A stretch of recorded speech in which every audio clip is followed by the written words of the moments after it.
Assyria. Halimbawa, si King Hezekiah. 2 Kings 20:1-7. About this time, Hezekiah got sick and was almost dead.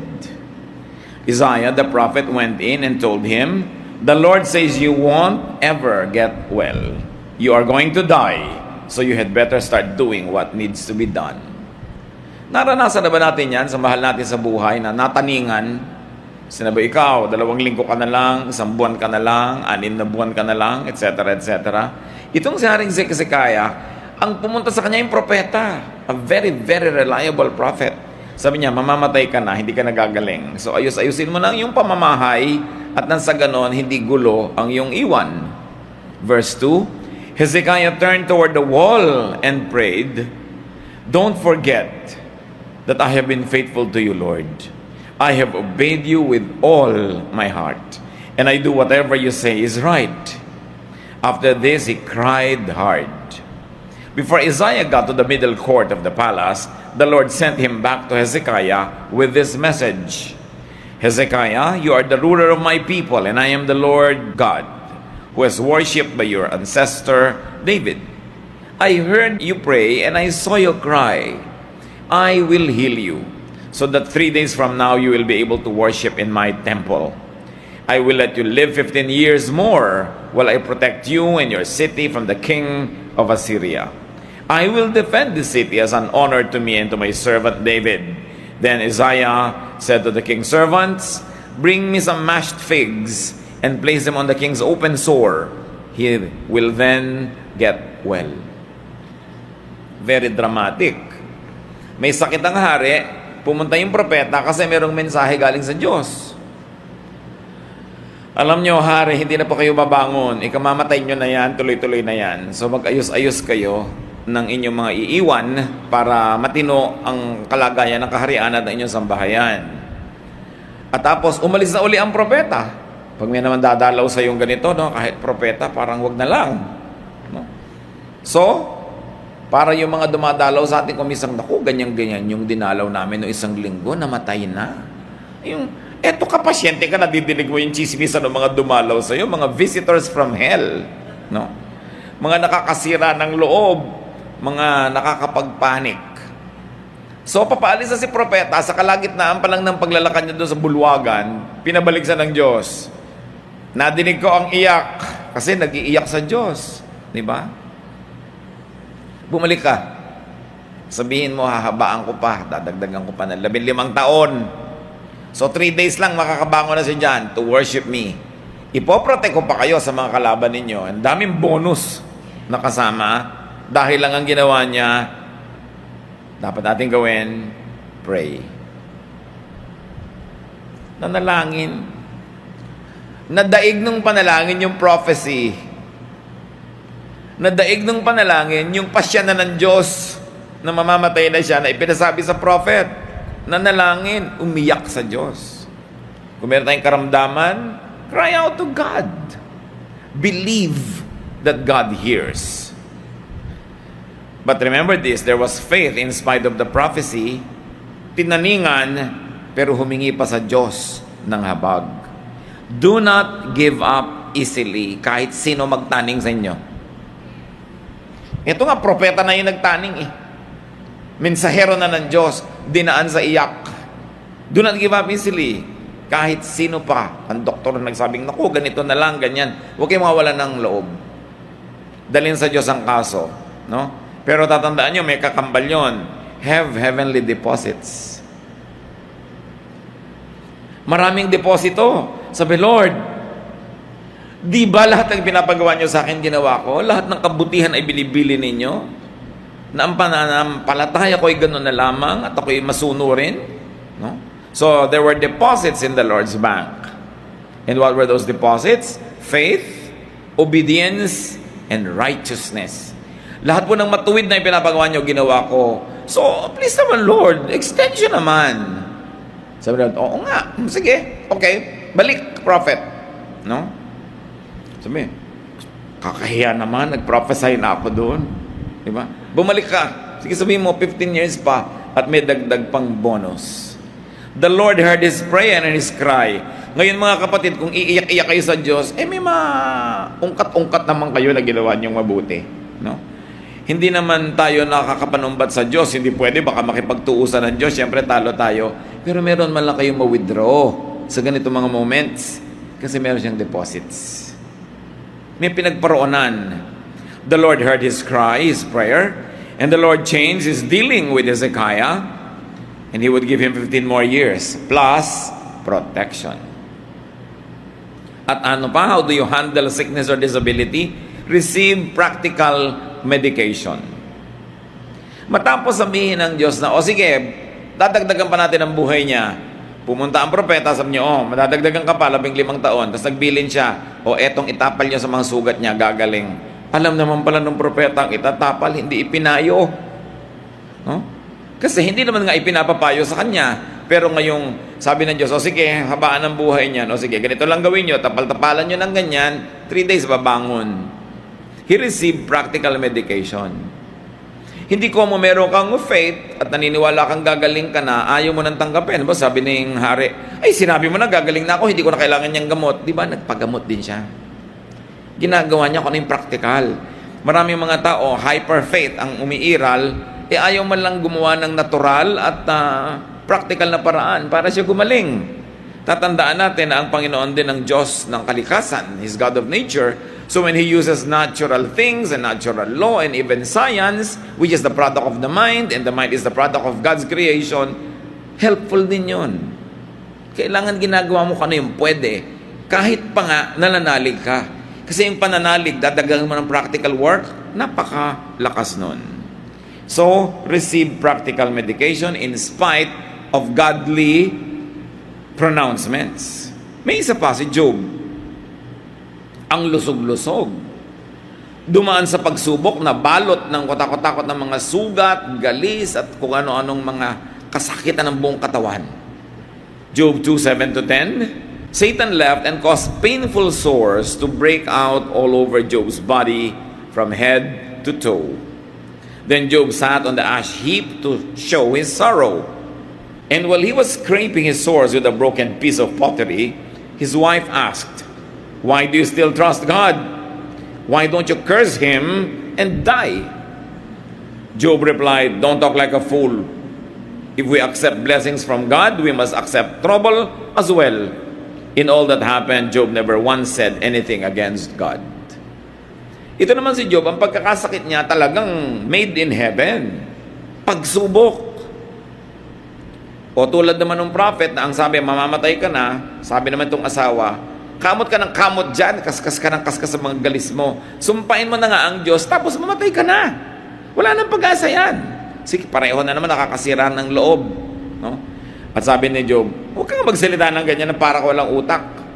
Ang dami nating natanggap na blessing sa Diyos. Buong puso nating tinanggap. Ngayon, ito binibigay. Ayaw mong tanggapin. Pag Diyos ang nagbigay, tanggapin. At hindi daw nagkasala si Job, ni nanisi o nanumbat sa Diyos. Now, how do you handle sickness and disability? According to Job, do not let people discourage you. Kahit ano pa sabihin nila, may relasyon ka sa Diyos, may pananalig ka, kahit inuhusgahan ka ng tao, sinisira ang loob mo, huwag kang magpapadala. Especially, tulad nga na sinasabi natin, mga visitors from hell. Tulad na naman itong asawa na to. Sa halip na makatulong, sinabi pa, sumpain man lang ang Diyos. Ang lansa-lansa mo, nilalangaw-langaw ka dyan, mamatay ka na. Saan ka naman nakakita ng ganong asawa? Meron kaya ditong ganon? Di ba? Yung hirap na yung asawa, sinusumbatan pa, ninanag pa. No? Do not let people weaken your faith. Nung inubos si Satanas sa mga mahal sa buhay nitong si Job, lamatay lahat ng anak, kaya naman pala itinira tong asawa, kakampi niya. No? Kasama niya magpapahirap kay Job. Nagtataka ka, namatay lahat yung buong pamilya, yung asawa na tira. Yung pala kakampi ni Taning. Do not let people drive you away from God. Yung mga nagsasabi sa'yo, godly ka, hallelujah ka dyan, pa-Bible ka pa, tingnan mo, ganyan-ganyan yung buhay mo, talikmukuran mo na yan, limutin mo na yan, huwag ka na magganyan, huwag kayong magpapadala doon. Accept God's dealings with you. God is God. He is supreme. He rules. He He is sovereign. Hindi natin siya laging kayang maintindihan, pero lagi siyang tama. At napakahalaga na hindi magbabago, hindi manghihina ang iyong pagkapit sa Diyos, kahit parang ang Diyos mismo ang nagwawagwag sa iyo. Hindi niya gagawin yun, at kung gawin man niya sumandali, may hangganan according to the grace that He allows us to endure. No temptation, no trial comes to people without God's very exact measurement. At hindi siya nagbibigay ng lampas sa kakayanin nating dalhin kung magpapasya tayong magpakatibay at dalhin yon. At ano man mangyari sa ating buhay, do not blame God. And therefore, do not sin against God. Lalo kung nagkakasakit ka na, naghihirap ka na, nagigipit ka na, tapos makikipagkagalit ka pa sa Diyos, saan ka nalalapit? Mas hirap, mas gipit, mas dapat kumapit sa Panginoon kasi lalong siya lang ang natitira nating pag-asa. At mawala man lahat ng mga mahal sa buhay at yung matira man dyan, pinapahirapan ka habang kakampi ka pa ng Diyos at kakampi mo siya, you are going to be victorious. Huwag tayo nagpapadala sa pagpapahina ng loob. You and God are always a majority. Kaya dapat, ito naman, ito pa nga nagdala sa akin kay Lord, ito pa nga ang inaasahan ko, ito pa nga ang inspirasyon ko, tapos ganito lang pala, manghihina ang loob ko. No. Sa Diyos tayo tumingin, sa Diyos tayo umasa, sa Diyos tayo kumapit. Paminsan-minsan, nabibigyan tayo ng inspirasyon, encouragement ng kapwa, pero huwag yung ilagak ang lahat-lahat sa kanila, kasi tulad din natin, tao ang kapwa natin. Mga panahon na siya yung malakas, may panahon ding mahina. May panahon na pwede kanyang tulungan at may panahon siya patong dadagan sa iyo at hihila pababa. Kaya dapat sa Diyos talagang unang kapit. Kahit may mga, minsan nakaka-inspire sa atin at nakakapagbigay sa atin ng tulong, pero huwag dun laging iaasa. May isa pang guro sa atin kung tayo nagkakaroon ng mga parang imposibleng mga kalagayan, the bleeding woman. Matthew 9:20-22. A woman who had been bleeding for 12 years came up behind Jesus and barely touched His clothes. She had said to herself, "If I can just touch His clothes, I will get well." Jesus turned, He saw the woman and said, "Don't worry, you are now well because of your faith." At that moment, she was healed. Gumawa ng paraan ang babaeng ito. So anong dapat natin gawin, mga kapatid, kung meron tayong makaramdaman na saan mo man dalhin, hindi gumaling-galing? Touch Jesus. Connect with God. At huwag kayong papayag na may pipigil sa inyo. Unang-una, she was bleeding. She should have not touched Jesus. Kasi she was considered unclean. Pero si Jesus yun eh. Huwag yung sabihin, ako hindi na ako kayang tulungan ng Diyos o nakakahiya na sa Diyos, ang lalalala ko na. Walang hindi kaya ang Panginoon. Ngayon, yung iba nakakahipo sa Panginoon, nandyan naman, pero bakit wala nangyayari? May kulang, pananalig. Sabi niya, mahipo ko lang. Hindi naman yung tela yung nagpagaling eh. Yung connection niya symbolized by that act. At napakahilig kasi ng mga Oriental people na laging may hipo, merong lapat, merong physicalization. Ganun tayo eh. We are a touching people. Kaya sabi niya, mahipo ko lang, gagaling ako. Paano nyo hihipuin ang laylayan ng damit ni Jesus? Wala naman siya at hindi naman siya naglalakad sa ating paligid. Siyempre, when we pray, when we read the Bible, when we let the Holy Spirit explain to us the mysteries of God's words, and when we obey, we are touching Jesus. Pag tayo ay gumagawa ng mga gawain ng Panginoon, paglilingkod sa kapwa, pagtulong, we are touching Jesus because we are side by side with Him serving the people. What is the best way to fellowship with the Lord? To serve because the Lord serves. At kung invisible man ang Panginoon, tuwing naglilingkod ka, may ginagawa ka na gusto ng Panginoon na ginagawa ng mga anak niya, nandun ka, rubbing elbows with the Lord. Because pareho kayo ng ginagawa. So this bleeding woman has something great to teach us. Hindi siya karapat-dapat, kababae pa niyang tao, tas naubos na ang mga pera niya sa pagpapagamot, wala namang napapala. Ginawang last resort ang Panginoon. Siguro noon lang niya nabalitaan. Pwedeng gawing last resort ng Panginoon kung talagang hindi mo alam, you did not know any better. Pero dapat tayo nakakakilala sa Panginoon, siya na yung first resort. Siya na agad, hindi yung, uy, wala na tayong magawa, mag-pray na lang tayo. Pray agad, yun ang una. Tulad ng ginawa ng hari. Sinong makakapagsabi na propeta, na guaranteed prophet, sinabi nang hindi ka nababangon, nabaligtad pa ng panalangin? Sino ang mga tunay na malalakas na tao? Yung taong nananalangin. Sino ang tunay na mga makakapagpabago ng kalagayan niya, ng kapaligiran ng mundo? Yung taong may pananalig at nananalangin. Because prayer is very appealing to God. Hindi pinapaliwanag sa atin, pero hindi ma-resist ng Lord na makinig sa prayer. At nakikinig siya. Kung ang Panginoon ay laging nakikinig sa prayer, gaano naman tayo kadalas manalangin? Yung iba ang tamad pa, lagi nagpapapray sa iba. Text ng text, ipag-pray mo ko. Teka, ikaw ba nagpe-pray sa sarili mo? Papray ka ng papray. Diba? Kasi yung prayer, hindi ka lang humihingi sa Diyos, nakikipag-fellowship ka. At mahilig makipag-fellowship ang Diyos sa atin. Do what you can to connect with God. Sometimes you connect with God through singing. Pag kumakanta ka, talagang nakokonect yung spirit mo sa Panginoon. Hindi ba may parang halos himalayang musika? Kumakanta ka, lalo dinidibdib mo, may nangyayari sa'yo. Para kulang na lang umangat ka sa lupa dahil talagang nalilift up ka. So you get connected. When you read the Word of God, you get connected. When you meditate, you get connected. When you do Christ's work, you get connected. So believe in the Lord and believe in miracles. Sabi ng babae, mahipo ko lang. Naniniwala, walang kaduda-duda. Naganap. Kahit walang permiso ng Panginoon, nangyari. Kasi ang kapangyarihan ng Diyos, available, open to all. Hindi mo na kailangan lagi ipagpaalam. Dahil alam na natin ang kalooban niya, yung mabuti para sa atin. Si Saul, isang hari na who fell out of grace.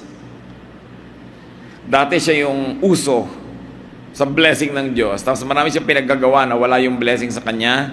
At hindi lang yon, nagkaroon siya ng grave and deep depression. Maraming mga psychiatrists at mga clinical counselors, ang basa nila sa nangyari kay Saul, it was what? Deep depression. Yun nangyari sa kanya.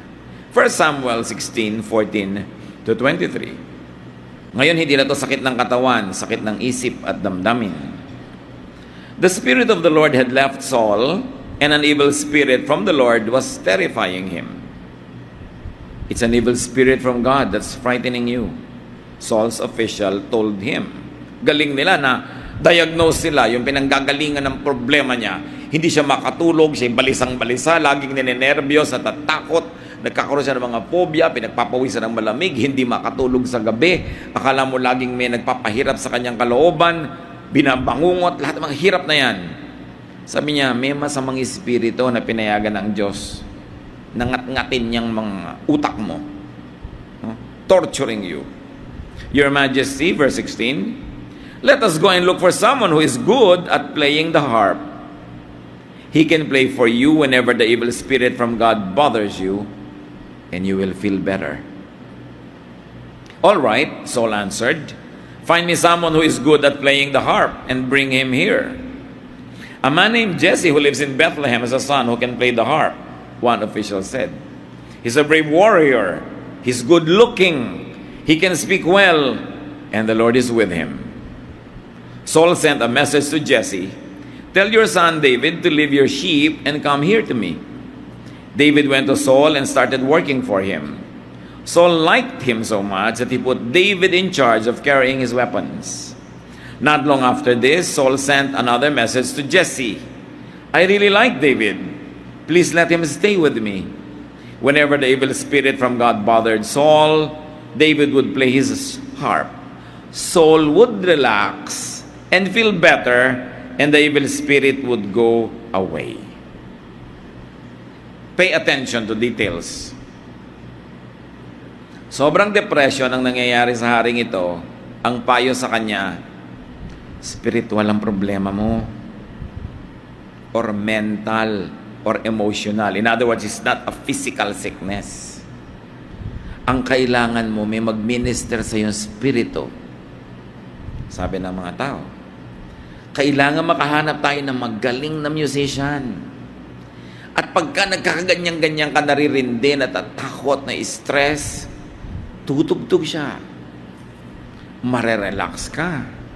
At pag narelax ka, lalayas ang masamang espiritu. At sabi nga ni Saul, sige, humanap. Nakita si David. Sabi, nakita na namin. Matapang. Siyempre, pag mahina loob mo, kailangan mo kasama buo loob. No? Yung sabi, kamatakot dyan, ganyan lang. Yan, kaya natin yan with the Lord's help. Sabi, matapang, good looking. Alam niyo yung kagandahan, kung minsan minamaliit ng mga Kristiyano, di ba? Akala mo naman ayaw nilang gumanda. No? Pero, hindi lang pala talaga maganda, kaya binabaliwala na lang yung kagandahan. May ministry ang kagandahan. At syempre, physically, lahat naman maganda sa Panginoon. Meron lang tayong standard na sinusunod. Yung iba tuloy nagmumukhang hindi maganda. Pero sabi, ito magandang lalaki. At masarap magsalita ito, masarap pakinggan. He speaks well. At higit sa lahat, kinakasihan siya na Espiritu ng Diyos. Kita niyo yung mga qualification na pwedeng tumulong doon sa nababagabag. Ngayon, masama na loob mo, natatakot ka na, ninenervyos ka na, tapos yung asawa mo na hindi nagsusuklay. Hindi maganda. Di ba? Pag nakita mo, nagugulat ka, lalo't gabi. So, paano mag-minister nang hindi ka maayos, mukha kang sa buray-ray, di ba? Tapos ikaw yung number one na ninenervyos. May sakit yung asawa mo, dinenervyos ko. Ikaw na nauunang naninigas doon. Paano ka mag-minister? Tapos yung magsasalita ka, pabalang-balang, pasigaw-sigaw, mga pangit na mga topic, pangit na mga boses, makakatulong ka ba nun? So sabi, humanap ka ng ganito. Anong lesson dito mga kapatid? Una, get and receive advice. Ang nagpayo sa kanya, yung mga nasa paligid, kasi kilala siya eh. Ang tunay na problema mo, spiritual, emotional. And then have gifted and anointed people minister to you. Iba-iba ang giftedness. Si David was gifted with music. Meron naman gifted with counsel. Meron naman gifted with good words. Meron gifted with teaching. Gifted with singing. Kung anong kailangan ninyo, may tao ang Panginoon na gagamitin niya para kayo paglingkuran. At sinadya ng Panginoon ang mga gifts na ito, ikinalat niya sa iba't ibang tao para kailangan natin ang isa't isa. Puwersado ka na umasa sa iba kasi yung kailangan mo nasa kanila. Kaya kung ano naman yung nasa atin na kailangan nila, yun naman ang binibigay natin. So that we will need each other, and upon needing each other, we fill each other's needs, then we become one functioning organism, one family. Yan ang kalooban ng Diyos. He gave some to be prophets, some apostles, some teachers, some evangelists, iba-iba. Kaya mahalaga yung fellowship, mga kapatid. Kasi it's only in the fellowship where all these gifts are complete and they can be ministered to you. And when you're absent from the fellowship, you cheat all of us. Why? Because you have a gift that God has designed that you give to us. And we have a gift that we give to you. Tulungan. Kung anong pangangailangan ng kapatid, ibinibigay mo. Yung kailangan mo naman, ibinibigay din ng kapatid. Bakit naman musikero ang kailangan nitong si Saul? Kasi nga, wala siyang peace of mind. Kailangan niya ng therapy.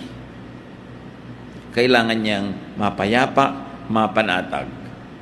Sa ganitong uri ng mga sakit, mga kapatid, sakit ng isip, sakit ng damdamin, sakit ng emosyon, what we should do? Relax. Kaya ngayon, ang dami ng mga spa, ang dami ng mga kung ano, kasi yung stress ng city life, kailangan mo ma-relax. Ang mga paa natin, lagi nakasapato, so hindi na namamasahe yung mga nerve endings sa talampakan, na kung taga-probinsya ka at naglalakad ka araw-araw sa batuhan, hindi mo kailangan ng foot spa. Kasi acupressure yun na natural. Di ba? Hindi mo kailangan magbayad sa spa para mag-jacuzzi kung naliligo ka sa ilog. no, na dinadaan ka ng mga malalaking agos at kumisan may kasama pang mga palapa ng nyog. No, talagang natural lang yung scrubbing. Kaya napakapalad ng mga nabubuhay ng malapit sa kalikasan. Pero pag nasa city ka, everything is artificial. You need to recreate soothing, relaxation, and relaxing activities. Pero dito, nakita natin mga kapatid, ano ang gamot? Surround yourself with pleasant things. Hindi lang ito gamot, prevention din. Kaya niyong pabanguhin ang bahay niyo, pabanguhin niyo. Ang tawag dyan, aromatherapy. Kasi ang maamoy ng ilong mo, diretso sa brain. Brain agad. So, syempre, alam nga namang ma-relax ka kung ang naaamoy mo, saksakan ng sangsang na baho. Diba? Kung ang naaamoy mo, parang humahalimuyak na sampagita, o hasmin, ilang-ilang, kahit mainit ang ulo mo, lalamig. Lalo't ang naamoy mo, pagkabango-bangong ginisa. Siyempre, sasarap ang gana mo dahil may naaamoy ka. Kaya yung mga tao, gusto nyong malayo kayo sa maraming sakit, simple lang, pabanguhin nyo yung kapaligiran. Huwag lang sobra dahil namamatay yung sense natin ng pangamoy pag sobra. Ayusin mo, pagandahin mo. Di ba si David sabi, magandang lalaki yan. Pagandahin mo ang iyong bahay, pagandahin mo ang arrangement ng iyong mesa. Yung makita mo palang yung mesa mo, ang gulo-gulong parang sumabog, wala namang granada, magkakasakit ka. Yung pagbukas mo sa cabinet, napakaburara, gulo-gulo. May pusa pa sa loob. So, paano ka gagaling nun? Kailangan maayos. Ang Diyos maayos eh. Ayusin mo pa lang ang iyong buhay, ayusin mo yung bag mo, ayusin mo yung buhok mo, ayusin mo yung kapaligiran, gagaling ka na. Yun ang pinayo. Hindi naman kung ano nung mga mahirap gawin eh. Tugtog lang. Kasi, bantayan nyo yung sabi sa verse, then you will rest, and after you have rested, the evil spirit will leave you. Hindi, the evil spirit will leave you, then you can rest. No. Rest, and the evil spirit will leave you. Kailangan ipinapahinga natin ang ating isip, ang ating katawan, sapagkat yung pagod na isip at pagod na katawan, playground yan ng mga impacto. Pag lagi kang aligaga, lagi kang nagmamadali, lagi kang nagrarush, laging pagod na pagod, kakasakit ka. Mainit ang ulo mo, lagi kang galit. Kaya sabi, learn to relax. On the seventh day, God rested. Diyos ka, nagre-rest. Pero alam niyo yung rest ng Panginoon, hindi naman yung natulog na lang siyang ganon. Kasi ginawa niya yung kanyang creation, on the seventh day, in-appreciate niya. So may gagawin ka, appreciatein mo ngayon. May nuluto ka, kakainin mo ngayon. Meron ka nilabhan, pinlansya, isusuot mo ngayon. Kailangan pakinabangan mo because beauty ministers. God is God of beauty. And when we say beauty, we don't mean a certain standard of what is physically beautiful in a person's body. Alam niyo yung beauty, basta may harmony, may balance. Beautiful yun. Maghahain ka nilang, tuyo lang yung ulam mo, may kamatis, lagyan mo ng floral formation. Hindi basta mo lang itinambak doon, itong tuyo. Diba? Wala ka art. Kailangan masaya, maganda. Find comfort, find therapy, and find beauty. Ngayon, mga kapatid, dapat tayo yon yung parang si David. Pag tinitingnan ka ng tao na i-inspire, kasi maganda kang tingnan. No? Hindi nagmamantika ang mukha mo. Yung pinapahid-pahiran mo man lang ng kung ano yan para mukha kang bagong pahinga kahit pagod. Yung hindi pagka naamoy ka, talagang hindi na siya hihinga, di bali nang masuffocate. Huwag ka na lang maamoy. So, we minister to people. Yung paglilinis mo sa katawan mo, sa environment mo, ministry yan. Hindi lang yung pagkanta sa choir o pagpipreach ang ministry. When you enable people to rest and find beauty and inspiration, that is a very special ministry. Importante, lalo kung kayo asawa. Di ba? Yung magmi-minister ka, syempre. Magagargle ka man lang. Hindi yung alam nyo yung mga diwata sa Ilog Cosito na nakamamatay ang baho ng hininga sa Florante at Laura. So, kailangan hindi ka ganun. Lalo't meron kang kapartner sa buhay. Marami kasi mga kapatid, pagka matagal na mag-asawa, hindi na talaga, walang ka-hygiene. No? Yung nakahiga, kain ng kain, makakatulog na lang. My goodness, can you imagine kung anong amoy niya mamayang alas 4 ng umaga? Tapos good morning sa'yo, talikod ka naman ng talikod. Sumasama naman ang loob. So kailangan minister through beauty. When sick or disabled, do this. Get these things. And when ministering to the sick or to the disabled, provide this. At may isang mahalaga dito, whether or not you are the caregiver or you are the one being taken care of, put your house in order. Yan ang 10. Put your house in order. Always. Napakahirap nung may sakit ka, tapos may ipinapakuha kang gamot sa kasama mo sa bahay, hindi niya malaman kung nasaan dahil ang gulo. O kaya nag-aagaw buhay ka, hindi pa malinaw sa mga tagapagmana mo kung sino ang mamana nito at noon. May bank account ka, hindi alam ng mga mahal mo sa buhay kung nasaan, anong number. Nakakadagdag sa stress mo yon. Kaya ang sabi ng propeta, mamamatay ka na, put your house in order. Huwag kang bigla mamatay, ayusin mo yan, parang iiwan mo maganda. At kung kailan din siya nagsalita. Mark 14:60-61, the high priest stood up in the council and asked Jesus, "Why don't you say something in your defense? Don't you hear the charges they are making against you?" But Jesus kept quiet and did not say a word. Nililitis po ang Panginoon, mabigat ang paratang, at napakabigat ng parusa kung siya'y mapatunayan nagkasala. Maaari siyang ipako sa krus, at yun nga, naghihintay na kaparusahan sa kanya. Pero sa mga paratang, sa mga bintang, hindi siya sumagot. Hindi siya kumibo. Bagay na katakataka, kasi siyempre kung ang buhay mo nakataya, sa gawin mo ang lahat para ikaw ay mapapawalang sala. At nagtaka yung mga lumilitis, lalo na yung high priest. Sabi, hindi mo ba alam kung anong pwede mangyari sa'yo? Ba't di ka nagsasalita? Ba't hindi mo ipagtanggulan yung sarili? Pero hindi naman talaga kumibo ang Panginoon sa pagkakataon na yon. Jesus kept silent because his accusers would not listen anyway. Alam ng Panginoon na nahusgahan na siya bago pa man siya inaresto. Ano pa ang katuturan ng mga tuwiran? Ano pa ang katuturan na magsalita? Something to learn from the Lord? Keep silent when speaking won't help anyway. Mabuti pang manahimik ka kung ang pagsasalita naman ay walang mabuting idudulot, walang magandang hahantungan, at wala ring ikabubuti sa sino man.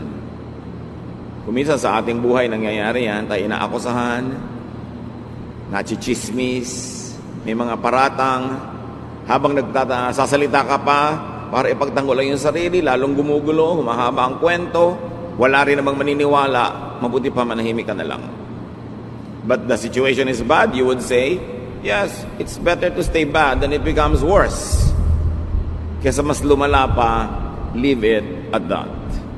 Mark 14:61-64, the high priest asked him another question. Are you the Messiah, the Son of the glorious God? Yes, I am, Jesus answered. Soon you will see the Son of Man sitting at the right side of God, all-powerful, and coming with the clouds of heaven. At once the high priest ripped his robe apart and shouted, "Why do we need more witnesses? You heard him claim to be God. What is your decision?" They all agreed that he should be put to death. So katatanong nila, dinagdagan nila ng napakalinaw na answerable by yes or no. Ikaw nga ba ang Mesiyas? Ikaw nga ba ang anak ng Diyos? Ako nga, sabi ni Jesus. At darating ang panahong makikita niyo akong dumarating sa kaluwalhatian at katabi ng amang napakamakapangyarihan. Pinilas ng high priest ang kanyang damit bilang papahayag ng pagtutol sa kanyang narinig. At sabi niya, hindi na natin kailangan pa ng iba pang mga saksi. Siya na mismo.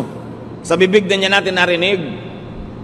ang pwede nating maging dahilan para siya ay hatulan ng kamatayan. At sila'y nagkasundo-sundong hatulan ng kamatayan ng Panginoon. In this case, speaking only condemned Jesus all the more. At ginawa yun ng Panginoon, hindi dahil siya nagkamali, kundi dahil yun ay nakatakdang maganap na siya ay mamamatay bilang kabayaran sa kasalanan ng sanlibutan. Pero sa bibig niya nagmula yung nagbigay ng lakas ng loob at ng legal basis sa kanyang mga kaaway para sa bigyan ng hatol na kamatayan. Sa ating case, na hindi naman nakatakda na tayo mapako sa krus, may mga panahong mas mainam pa rin manatiling nananahimik. Speaking, keep silent when speaking would only empower your opponent. Pag may nakasandal sa'yo, nananatili lang yung nakasandal habang nilalabanan mo, pero bubigay ka, tutumba rin siya. Pag may nagsasalita laban sa'yo, dumadami lang ang pag-uusapan kung sasagot ka rin. Pagka merong sabi, huy, sabi ni ganito ka raw. Pag may sinabi ka naman na, siya naman, ganon, makakarating yun sa kanya, magpapabalik-balik yung usapan, hindi matatapos. Kumisan sa pagsasalita natin, lalo lang nagbibigay ng lakas ng loob sa ating kalaban, kaya manahimik na lang. Matthew 13:10-15. Jesus' disciples came to him and asked, "Why do you use nothing but stories when you speak to the people?" Jesus answered, "I have explained the secrets about the kingdom of heaven to you, but not to others. Everyone who has something will be given more, but people who don't have anything will lose even what little they have." So ang Panginoon ay nagtuturo, pero mga talinghaga, mga bugtong, mga kwento na hindi maintindihan ng maraming nakikinig. At nang tanongin siya kung ba't gano'n ang kanyang pagtuturo, sabi niya, hindi naman talaga yan mauunawa nila, hindi nila tatanggapin at hindi yan para sa kanila. Magkakagulo lang pag naintindihan nila ang sinasabi ko. Kaya mabuti pa, ganyan lang marinig nila, yung hindi nila magagamit laban sa atin, and specifically laban sa akin. Nangyayari po yan mga kapatid, ang isang mangmang tuturuan mo ng mas mataas na karunungan, hindi niya maiintindihan, magagalit pa sa'yo. Napagkakamala ka pang masama. Verse 13, I use stories, Jesus continues, when I speak to them, because when they look, they cannot see. And when they listen, they cannot hear or understand. So God's promise came true, just as the prophet Isaiah had said. These people will listen and listen, but never understand. They will look and look, but never see. All of them have stubborn minds. Their ears are stopped up, and their eyes are covered. They cannot see or hear or understand. If they could, they would turn to me, and I would heal them. So meron talaga mga tao na kahit si Jesus pa ang magpaliwanag, hindi nila mauunawa o hindi nila gugustuhin unawain. At para hindi na sila manggulo pa, hindi na lang sila tinuturuan. Meron kasi mga tao, pag tinuruan mo ng mataas na uri ng karunungan at hindi niya maunawa, ang iisipin niya, ikaw ang mali. So Jesus spoke in parables to hide the meaning of His message to those who would not accept it anyway, to those who would cause Him premature or needless troubles. Parang si Pilosopo Tasio sa No Limit ang Hiren ni Jose Rizal. Minabuti pa niyang mapagkamalang baliw para masabi niya ang gusto niyang sabihin nang hindi siya pinaparusahan kasi iniakala ng mga tao siya baliw. Kesa siya ay igalang bilang marunong at panagutin sa mga sinasabi niya. Marami kasing tao ang kamangmangan, talamak, ang utak, napakakitid, na ang hindi nila maunawang mataas sa karunungan ay pagkakamalang pa nilang satanic or evil or wrong. Kaya ang sabi ng Panginoong Jesus sa Matthew 7:6, do not give dogs what is sacred. Do not throw your pearls to pigs. If you do, they may trample them under their feet and turn and tear you to pieces. Ang mga banal na bagay daw ay huwag ibigay sa mga aso, Sa kultura po kasi ng Israel, ng Middle East, sa kalaganapan, yung mga aso mababang uri ng hayop sa kanila. Ngayon, sa culture natin, hindi. Because they are treated as man's best friend. But during their time, napakababa ng uri ng aso. At ang baboy, parehong mababa ang uri. At sabi ni Lord, yung mga perlas na mahalaga, binabayaran natin ng mahal, sinusuot, ikinukwentas, itinatago, itinatangi. Huwag na huwag mong maibigay sa baboy kasi hindi naman niya alam na mahalaga yon. Pagtatatadyakan lang niya ito, dudurugin at magagalit sa iyo dahil hindi naman niya makakain yung perlas, babalikan ka at ikaw pa ang sasakta ng mga baboy na ito. Siyempre, hindi naman talaga perlas o baboy o aso ang pinag-uusapan, kundi mga uri ng tao. Ang Panginoon na mismo ang nagsabi, huwag mong ipagkatiwala ang mga mahahalagang ideya, mga mahalaga, matataas sa katuruan sa mga aso at baboy. Sa mga taong makitid ang utak, sa mga taong walang nauunawa kundi yung mababa, yung kaning baboy, yung mga walang kwenta, yan ang kanilang gusto. Oras na tinuruan mo sila ng matataas sa karunungan, sa iyo magagalit. Kaya ang Panginoon mismo, hindi niya talaga itinuro dun sa mga alam niyang hindi naman makakaunawa ang matataas na bagay. At kuminsan yan ang pagkakamaling nagagawa nating mga tao, na ipagtitiwala natin na isang mahalagang sikreto sa isang makatiang dila at chismosa. Hindi niya kayang pigilan ng katinang dila, hindi siya dapat bigyan ng lihim. Merong mga sobrang kamangmangan, hindi kayang umunawa ng karunungan, huwag mo nalang turuan, magagalit sa iyo. Merong hindi kayang humawak ng kayamanan, dapat huwag nalang yumaman. Panatilihing hamak at maralita at dahop, dahil yun ang kaya niyang maproseso at maunawa at maipamuhay. Some ideas could be too big for small minds. Even in theology, even in philosophy. So be silent when speaking would only anger people with small minds. Kaya sabi nila sa mga social gathering, it's best not to talk about religion or politics. Kasi nagdi-dinner kayo, bigla kami makakaaway. Nagso-socialize kayo, biglang mauuwi sa pagtatalo.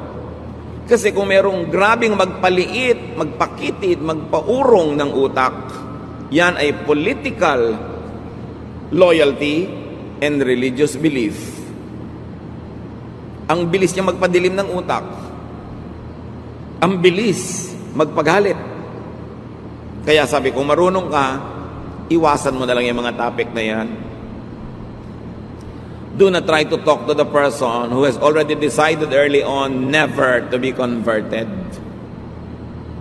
Kaya kahit yung mga sobrang maaalab sa pag-share ng mga salita ng Diyos, mararamdaman mo naman kung yung kausap mo, away lang ang pupuntahan, hindi makikinig, it's better to be silent. Jesus understands. Siya na mismo ang nagsabi, don't give your pearls to swine. So Jesus kept silent to let people believe what they want to believe in. Ayaw mo, di wag mo. Hindi mo duty i-convert lahat ng tao. Ang tungkulin mo lang ay bigyan sila ng pagkakataon ng paanyaya. Pero pag umaayaw, di wag mong ituloy. Sabi nga ni Lord, kung tinatanggihan kayo ng isang bayan, dito malikod kayo, ipagpag nyo lang yung paa, iwan nyo yung mga alikabok doon sa bayan na yun, huwag nyo nandalin sa iba, and move on to the next town.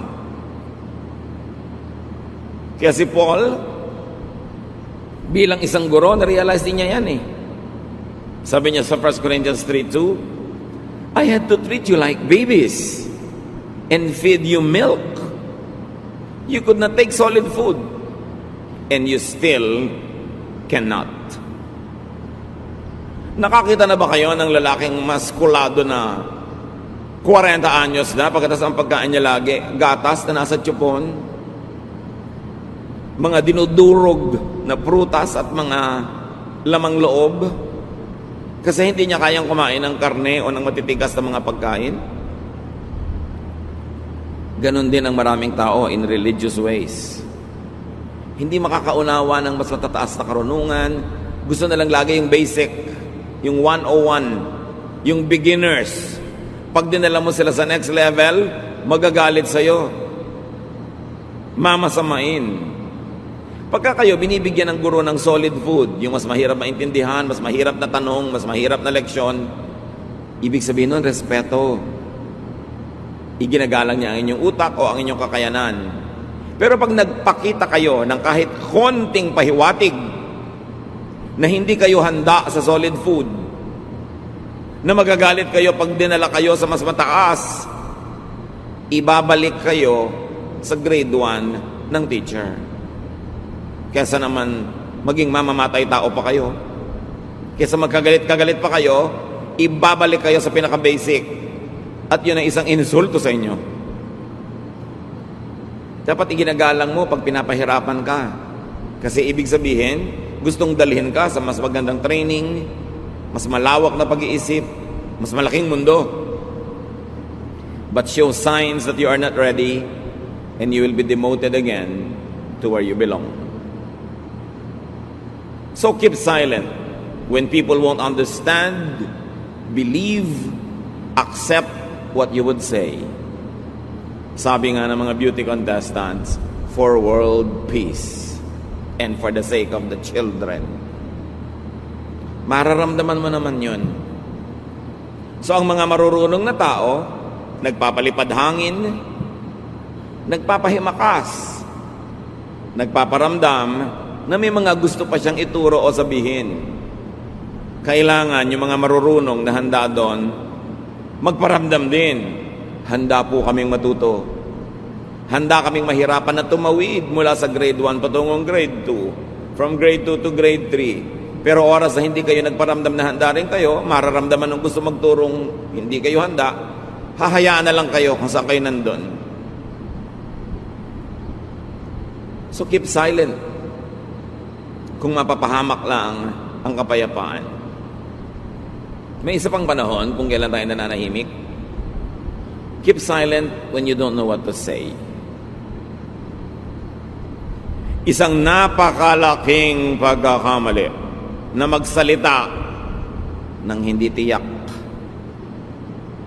ng hindi alam. Sasabihin mo, bakit kaya delayed yung sasakyan, nasasakyan natin? May magsasabi, baka nasiraan. Saan mo ibinasi ang sinasabi mong baka nasiraan? May nag-text ba sa'yo? Wala po. May nagsabi ba sa'yo? Wala po. Saan mo kinukuha yung haka-haka mong baka nasiraan? Wala. Hindi manahimik ka. Nanguhula ka lang pala eh. Maraming ganun. Diba? Bakit kanya absent si ganun? Baka nagkasakit. Bakit? Umuubo ba kahapon? Hindi po. Nag-text ba sa'yo na masama pakiramdam? Hindi po. Saan ka nanguhula? May science ba yung sinasabi mo? May basis?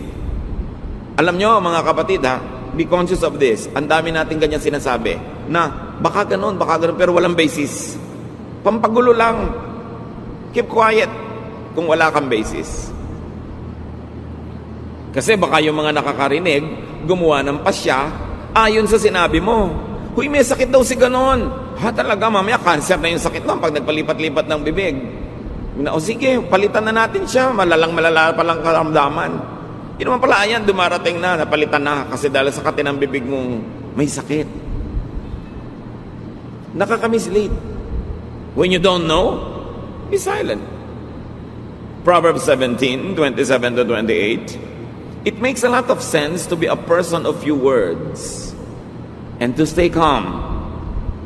Even fools seem smart when they are quiet. Oo nga naman. Malaki ang kapakinabangan ng taong konti lang kung magsalita kesa marami. At kung ikaw ay nananatiling payapa kesa agitated. Sabi niya, alam nyo kahit mga walang alam na pagkakamalang matalino, pagtahimik. Pag may tahimik, may nag-aaway, tahimik yung isa, ano kaya iniisip niya? Siguro ang talino niya, ayaw niya kaming patulan. Naisip mo yun eh. Ano kayang iniisip niya? That we are beneath him? That's why ayaw niya magsalita. Pero may mga tao, oras na nagsalita, wala pang 5 words ang nasasabi. Naibuyang-yang na nila sa lahat ang kawalang alam nila. At yun ang problema sa mga taong walang alam. Sa kawalang alam nila, hindi nila alam na idinidisplay nila na sa pagdadaldal nila, lalo nilang ibinibistong wala silang alam. Kaya ang sabi ng Biblia, manahimik. Baka sakaling mapagkamalang ka pang matalino. Kesa matiyak na hindi pala. Keep silent when speaking would only worsen the situation. When speaking would anger people, especially if they are already angry. Mga kapatid, umiwas kayo sa mga taong ginagalit kayo tuwing magsasalita sila. Tuwing may ibubulong sa inyo, ang nagiging effect sa inyo, nagagalit kayo sa kapwa, nagagalit kayo sa tao, nagagalit kayo sa sitwasyon, pampagulo yun ang buhay nyo. Ang dapat nating pahalagahan yung mga tao na pag nagsalita, tayo nakakalma. Tumatahimik ang loob natin. Nababawasan o nawawala ang galit. Iwasan yung laging makipag-usap sa nakakagalit pag siya ang nagsasalita. Na either sa kanya kayo nagagalit o nagagalit kayo sa iba. Be very, very careful with people who manipulate you into becoming angry at other people. Ngayon pa lang, isipin nyo, sino ang mga tao na pagkakausap ko, yung kagalit niya, mamaya galit na rin ako? O yung tao, hindi ko naman naririnig yung kanyang panig, pero nagagalit na ako dahil nabubulungan ako, itong taong to. May mga ganon. Mga padala ng impyerno para kayo guluhin. Kailangan, sinasala natin ang ating nadidinig. At yung mga tao na yung kakausapin nyo, kung sasagot, pabalang, nakakagalit. Kanina hindi kayo galit, pero dahil nagsalita siya ng pangit, galit na rin kayo, avoid such people. Sabi sa Bible, Proverbs 15:1, a kind answer soothes angry feelings, but harsh words stir them up. Ano kaya ang magic ng salita? Tunog lang naman yun, ha? Tunog. Pag pumasok sa tenga mo, pasok sa utak mo, biglang galit ka agad dahil sa nadinig mo. Kung ang bahay nilalagyan ng pinto, lock, rehas, screen, para huwag makapasok ang mga di dapat din may pinto, lock, rehas, screen ang ating tenga para hindi natin papasukin ang mga ideya na magpapagalit, magpapainis, sisira ng ating kalusugan at ng ating kaluluwa. At kung tayo'y sasagot, lalo sa galit, tiyakin ninyo na galit siya, pero nung nagsalita kayo, nabawasan ang galit o nawala. Hindi lumala ang galit. Kasi pag lumala ang galit niya, lugi naman kayong lahat. Kung saksakin ka, kung barilin ka, o hindi ka natulungan, magalit sa iyo, lugi ka pa rin. Hindi katangian yung nakakapagpagalit, yung nakakapang-inis ng kapwa. May mga tao ay pinagmamalaki yun. Alam mo kung anong gift ko? Mang-inis. At may mga tao sa dista, naiinis ka na, iinisin ka pa. Lalo kasambahay mo, galit ka na, tapos kakanta-kanta pa siya, parang baliwala. Pero alam mo, impacta lang talaga, nang iinis.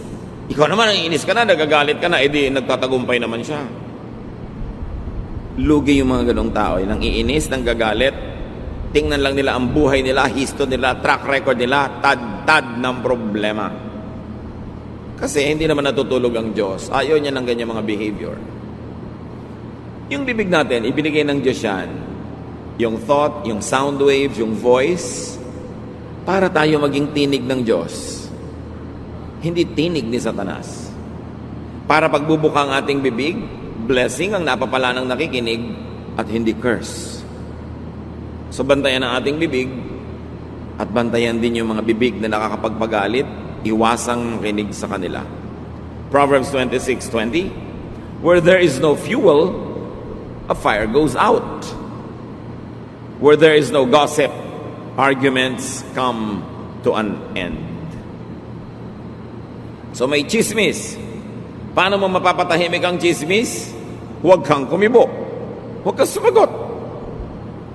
Kada kibo, kada sagot, kada pangangatwiran, kada pagganti, nagdadagdag ka lang ng panggatong, ng fuel dun sa apoy. Hahaba ang gulo.